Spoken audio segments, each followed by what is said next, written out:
And he was such a great kid. I can't even imagine not knowing who killed my loved one.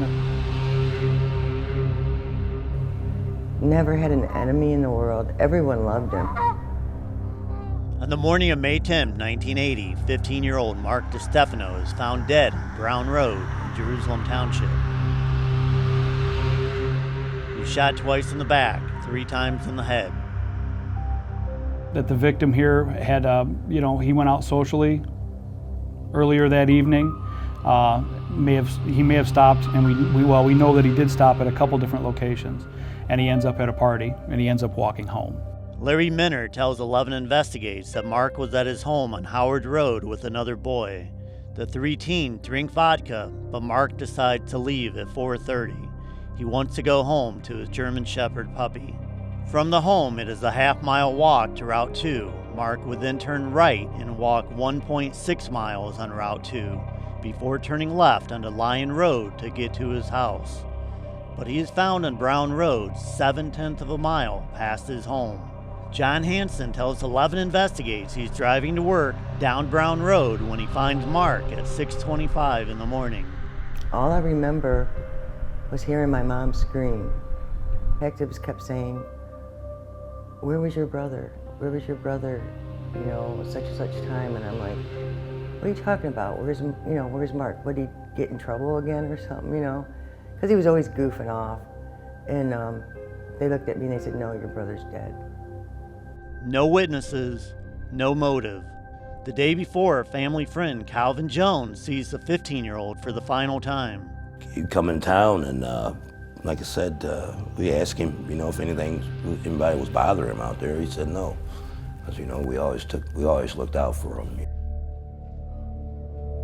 40 years, no arrests, no closure. I walk the floors at night. I dream about him. I talk to him in my sleep.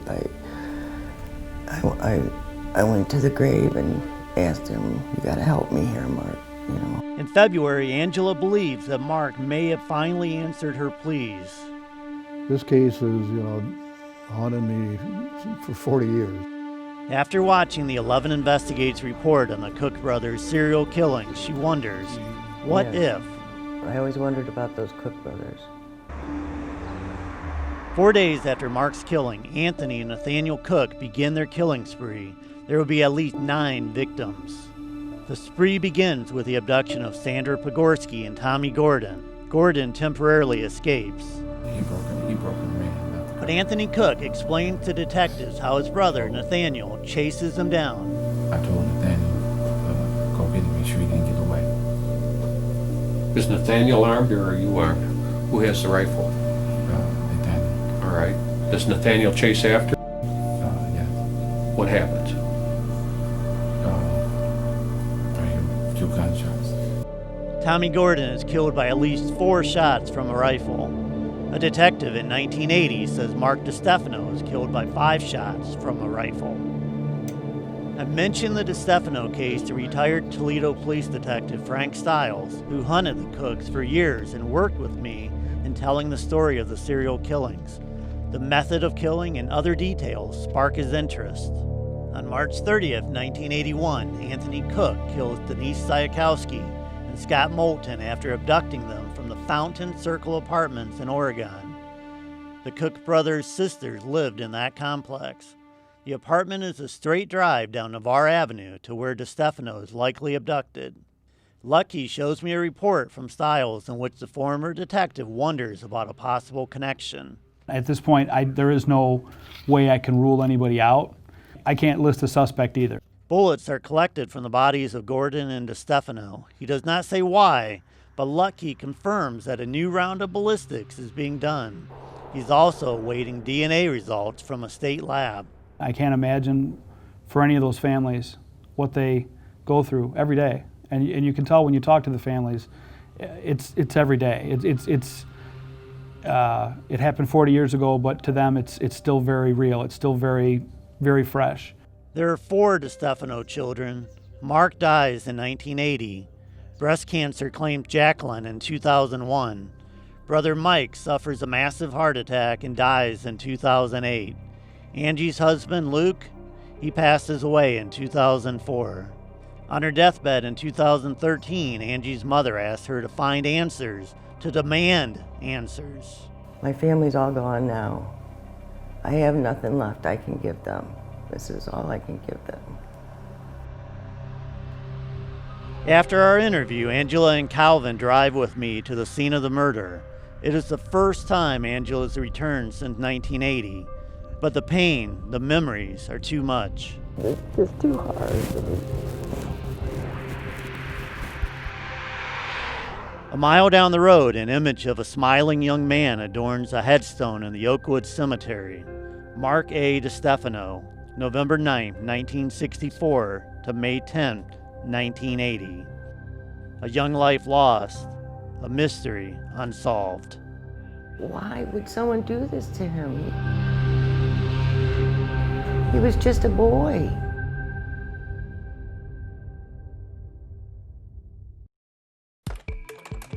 Medicare.gov compiles nursing home health inspection reports for the last 3 years.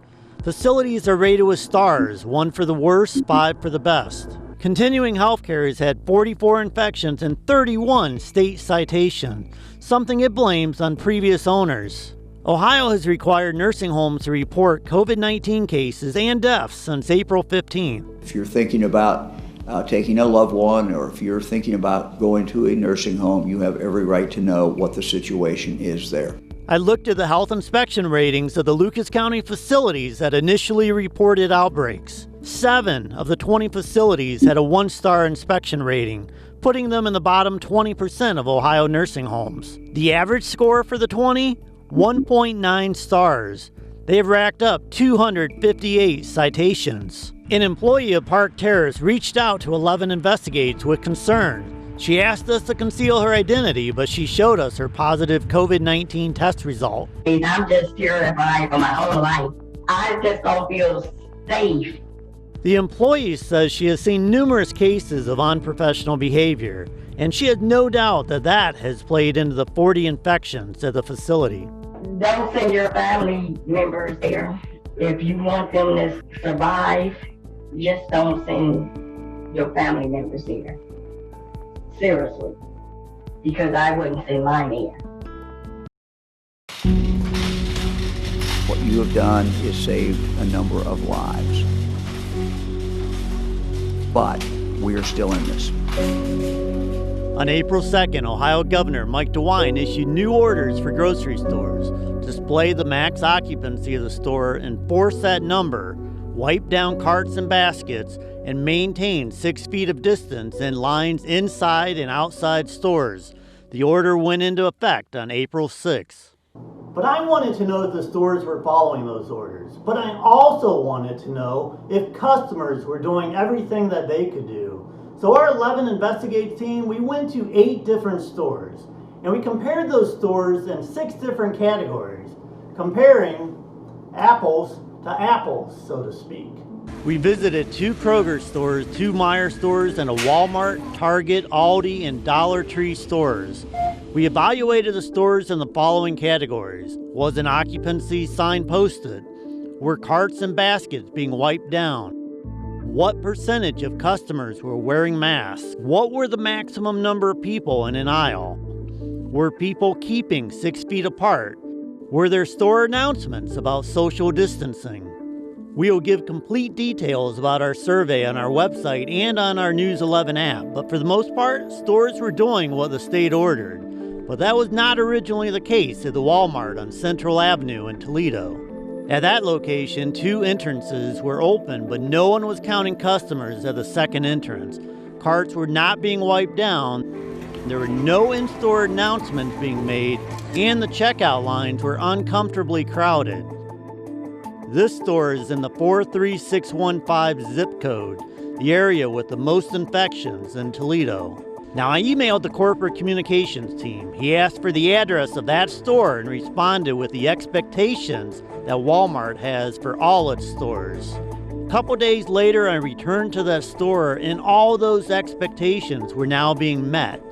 Pictures taken before my email with corporate and after show that stripes were added on the floor to keep customers 6 feet apart.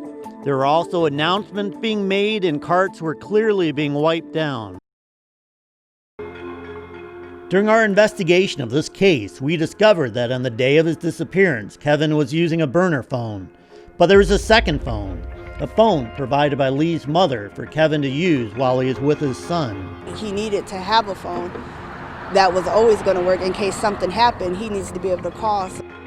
Lee says the phone had messages between members of the criminal group, some who, she says, told police that they did not know Kevin, but she saw their conversations.